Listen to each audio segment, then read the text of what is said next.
जय हिंद दोस्तों, मैं Sapna Agrawal from I big wonder. लेकिन आज मेरे साथ जो हैं वो है नेटफ्लिक्स सुपरस्टार सीमा तापड़िया जी। कुछ लोग उनको सीमा आंटी बोलते हैं, कुछ लोग सीमा मामी बोलते हैं, लेकिन अगर आप नहीं उनको जानते तो जल्दी से यूट्यूब सर्च कीजिएगा और सीमा तापड़िया जी आपको हर जगह मिलेगी।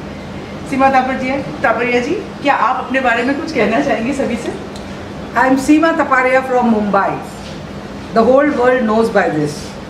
और नेटफ्लिक्स शो तो आप सब ने पूरे वर्ल्ड, इट्स रॉकिंग पूरा world and everybody has watched in every country, every city, every caste, everybody. और ये इतना रॉक हो गया है कि हमने कभी एक्सपेक्ट भी नहीं किया था कि शो रॉक होगा। I am very happy and kind that God is great. Yes undoubtedly Seema ji. In fact ये जो आप मैच मेकिंग करती हैं ना, मैं थोड़ा सा इसको ऐसे कहना चाहूँगी कि मैं भी एक मैच मेकिंग करती हूँ, पर वो बहुत अलग है। और मेरी मैच मेकिंग है एजुकेशन के साथ।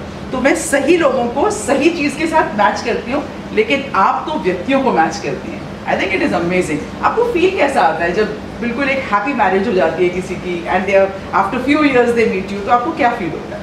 देखिए, ये मैच मेकिंग मैं 2005 से स्टार्ट की हूँ and because I had a unique ability to talk to people, to understand them, to socialise them.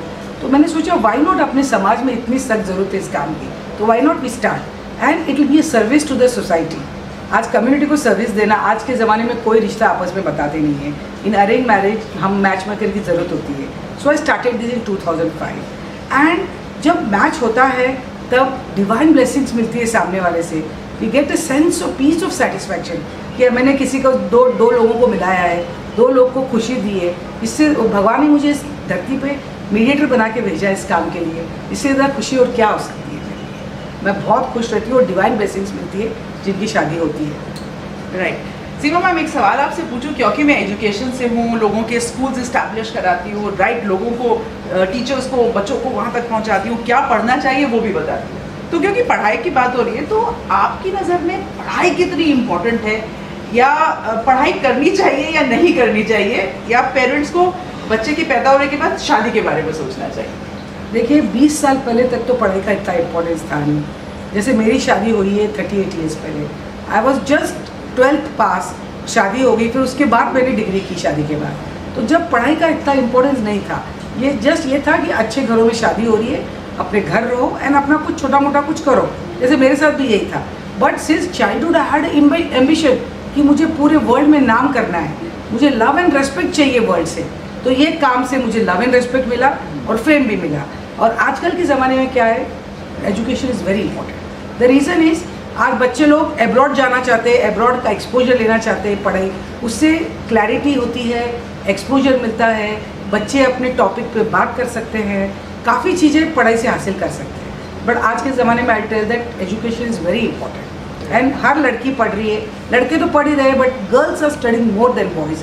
They are getting more degrees because study is the important part of your life. अपना दिमाग खुलता है, exposure मिलता है, you can talk in the society, you can meet people, you can express your knowledge, everything, many things है। अपनी personality change होती है education से। So I would say that education is very important. Absolutely right. आपने जो बात बोली है ना, that education is so much important, because कई बार क्या लगता है कि बच्चे को पढ़ाएं कि नहीं पढ़ाएं, या कितना पढ़ाएं। तो देखिए, करियर ज़रूरी नहीं है, पढ़ाई ज़रूरी है, क्योंकि अगर करियर बनता है तो बहुत अच्छी बात है, सही बात। हर एक को मौका मिलना चाहिए। लेकिन अगर आप पढ़ाई करते हैं तो आप अपने परिवार को और सुशिक्षित कर सकते हैं। Am I right? Yeah. जी, मतलब पढ़ाई से क्या है कि बहुत सारे एवेन्यूज खुल जाते हैं। एंड आपने मुझे कल एक बात बोली थी जब हम लोग कल साथ बैठे थे, कि पढ़ाई के साथ साथ वैल्यूज़ भी बड़े इंपॉर्टेंट हैं। तो आप ना जब किसी कपल को या किसी जो लड़के लड़कियां हैं उनको, मैंने आपके बहुत सारे चैनल्स मतलब वीडियोस पर देखा है, आप कुछ 3 आपके बहुत इंटरेस्टिंग वर्ड्स हैं जब आप लोगों को बोलते हैं कि एक अच्छी रिलेशनशिप कैसे रह सकती है, तो वो आप शेयर करेंगे सबके साथ? देखिए, ये पहले था कि कोई अपना कॉन्स्टिट्यूशन था, गिविंग, केयरिंग, लव, रेस्पेक्ट, ये सब चला आ रहा था। बट आजकल यूथ का थोड़ा चेंज हो गया है, बिकॉज आज जनरेशन गैप होने से और से यूथ का चेंज हो गया। तो आई वुड गिव गुरु मंत्र टू द यूथ दैट आप अपनी, they are focus, they are independent, financial independence, लेकिन ये जो कॉन्स्टिट्यूशन है, गिविंग, केयरिंग, लॉयल्टी, शेयरिंग, ये बहुत ज़रूरी है for a good marriage life, I would say. नहीं तो आजकल के ज़माने में जो डिवोर्सेस हो रहे हैं, जो डिप्रेशन जा रहे हैं, ये वैल्यू, ये आई मीन ये फॉलो नहीं कर रहे, उसके कारण हो रहे हैं। और मैं लोगों को ये बोलूँगी, थोड़ी सी फ्लेक्सिबिलिटी, थोड़ा सा कॉम्प्रोमाइज़, गिव अंडरस्टैंडिंग और थोड़ा पार्टनर की स्ट्रेंथ एक दूसरे की शेयर करो। ये थोड़ी सी वैल्यूज़ अपने हाथ में ले ले तो लाइफ विल गो स्मूथली, कुछ प्रॉब्लम नहीं। How nice. आई मीन हम एक दूसरे की रिस्पेक्ट करें, इससे ज़्यादा कुछ नहीं। रिस्पेक्ट तो मैम हस्बैंड वाइफ के रिलेशनशिप में तो होना ही चाहिए, पर मुझे लगता है रिस्पेक्ट, ट्रस्ट, टॉलरेंस, ये कुछ ऐसी चीजें हैं। Patience is very important nowadays. कि no ego and patience is very important for a good. वो कहीं भी लागू होती है ये चीज़, तो everywhere is I mean applied everywhere. Patience is very important nowadays. हालांकि आपने जवाब दे दिया है, पर मेरे मन में ना एक बहुत देर से और लोगों के मन में भी ये सवाल होगा कि आपकी भैया से लड़ाई होती है? हम लोग दोनों ईस्ट एंड वेस्ट हैं, सोचिए आप, बट 39 ईयर्स से we are staying happily because we understand, we are flexible, we appreciate each other strength. हमारा खाना पीना डिफरेंट है, थॉट्स डिफरेंट है, हॉबीज डिफरेंट है। आई एम सोशल तो he is not social, less social. तो we are, हम लोग बहुत ईस्ट एंड वेस्ट है, बट हम लोग एक दूसरे को अप्रिशिएट करके एकदम मज़े से रह रहे हैं। We are happy and behind my successful my husband is a pillar of strength. So I give him full 100 marks. He has supported me so much. East west होते हुए हम लोग एकदम खुशी रह रहे हैं। So there is no problem. ये आप लोग भी रह सकते हो। थोड़ा सा अप्रिशिएट करो, थोड़ा फ्लेक्सिबल रहो, थोड़ा सा सिचुएशन देख के थोड़ा कॉम्प्रोमाइज़ कर लो। That's all, then life will go smooth. Seema ma'am, पता है मुझसे भी बहुत सारे बार ये सवाल पूछा जाता है। I M an army officers wife, मतलब मेरे हस्बैंड कर्नल पीयूष अग्रवाल, तो लोग कई बार पूछते हैं कि वो क्या इतने स्ट्रिक्ट डिसिप्लिन रखते हैं जैसे फौज में रहता है। तो जैसे आपने बोला ईस्ट वेस्ट तो नहीं, मतलब हम लोग काफ़ी कुछ मैच करते हैं, but I truly love his company. मतलब मुझे उनके साथ लड़ाई करने में भी मज़ा आता है, उनके साथ बात करने में भी मज़ा आता है। अच्छा, वो अपनी राय दें तो मुझे राय बदलवाने में भी मज़ा आता है। तो ये जो आपने बोला ना कि हम अलग अलग ओपिनियंस के हो सकते हैं, but yes your husband is definitely, जैसे आपने बोला, पिलर। तो इवन फॉर मी, हालांकि मैं पढ़ाई के बैकग्राउंड से हूँ, लेकिन मैंने भी बहुत सारी पढ़ाई शादी के बाद और बच्चों के बाद भी करी है। And what ever I am today, जैसे आप सब लोग जानते हैं कि मुझे एजुकेशन में शायद ही कोई ऐसा होगा जो नहीं जानता होगा मैम। इतनी सारी कंट्रीज़ में मैं जाती हूँ, इतने सारे लोगों के स्कूल्स इस्टेब्लिश कराती हूँ, इतने सारे प्रिंसिपल्स और स्कूल ओनर्स से मिलती हूँ। तो ये सारा जो मौका मिला है, मुझे लगता है कि the husband is a strong pillar.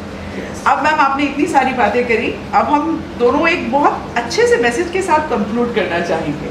अच्छा, आपके मन में अगर कोई सवाल हो जो आप मुझसे पूछना चाहते हैं, क्योंकि शायद एजुकेशन वालों से आपको मुलाकात कम होती है, फैमिली से ज़्यादा होती है, राइट? तो अगर आपके मन में कोई ऐसा सवाल हो तो आप मुझसे भी पूछ सकती हैं। अभी तो तुरंत मैं स्ट्राइक नहीं हो रहा मुझे कुछ। राइट। अच्छा मैम, पेरेंट्स को राइट टाइम पर कौन सा राइट टाइम है जो बच्चों की शादी के बारे में सोचना चाहिए? देखिए, मैं तो बोलूँगी जितना इन अरेंज मैरिज में से, लव मैरिज में तो ठीक है, उनकी पसंद है कभी भी हाँ हो जाती है। इन अरेंज मैरिज जितना जल्दी हो सके we must search for a match, क्योंकि लेट करेंगे तो ऑप्शंस कम मिलेंगे, will not get a good choice.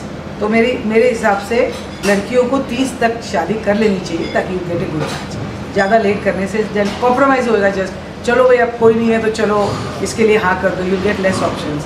So that is my advice, 30 तक लड़कियों को कर। देखिए, सभी को एक हिंट मिल रहा है। सीमा मैम ने, उनकी शादी 19 ईयर्स में हुई थी, पर वो बच्चों को बोल रहे हैं कि 30 तक कर लो, है ना, उससे ज़्यादा डिले मत करो। जबकि मेडिकली मेरे फ्रेंड्स जो डॉक्टर हैं, मतलब मैं एक डॉक्टर फैमिली से आती हूँ, सब लोग बोलते हैं कि एक राइट एज है जो हमारे ब्रह्मचर्य आश्रम समाप्त होकर जैसे ही हम गृहस्थ आश्रम में आते हैं, आफ्टर बिटवीन 25 एंड 30 ईयर्स। लेकिन अगर सीमा मैम बोल रहे हैं तो इसका मतलब ट्रेंड्स चेंज हो रहे हैं, ट्रेंड चेंज हो गए। क्योंकि अगर कोई 25, 22, 23 की लड़की आती है तो we don't have a match. बच्चे लोग ने बाल विवाह क्यों? नहीं, nobody wants to marry, they wants to study, they want to settle. तो मेरे पास आते हैं 23, 24, 25, but I don't have a good match. 30 is a right, 30 तक कर लेना चाहिए। उसके आगे होती है लेट, इट्स ऑल डेस्टिनी। ये अपने बोलते हैं चलो कर लो, अपने हाथ में थोड़ी कुछ है। Destiny also plays a very important role. तो 30 तक आयल से कि कर देना चाहिए। राइट। सीमा मैम, बहुत ज़्यादा मज़ा आ रहा है मुझे आपके साथ बात करने के लिए। हम बहुत सारी बातें कर सकते हैं आपके साथ। अभी आपके साथ कभी मुंबई आऊंगी तो और बढ़िया मुलाकात होगी, और बातें करेंगे। I enjoyed talking with you. मतलब ये मौका मिला, आपके साथ कल से हूँ, साथ साथ हम लोग, और बहुत कुछ सीखने भी मिला आपके साथ। So thank you Seema ma'am. Thank you, thank you everybody, thank you. देखिए दोस्तों, आज हम लोग थे सीमा तापड़िया जी के साथ, और मैं हमेशा कहती हूँ that everybody has a right to say I big wonder। I am sure आपने चैनल को सब्सक्राइब कर लिया होगा और नोटिफिकेशन का बेल बटन भी दबा दिया होगा। मैं ऐसे ही अपने चैनल पर कभी कभी बहुत सुपर सेलिब्रिटीज़ को लेकर आती रहूँगी। आज आपने जो सीखा है दैट एजुकेशन मैटर्स, और किससे सुना? सीमा जी से, जिनकी बहुत अर्ली मैरिज हो गई। Stay connected, stay tuned. आज के लिए जय हिंद।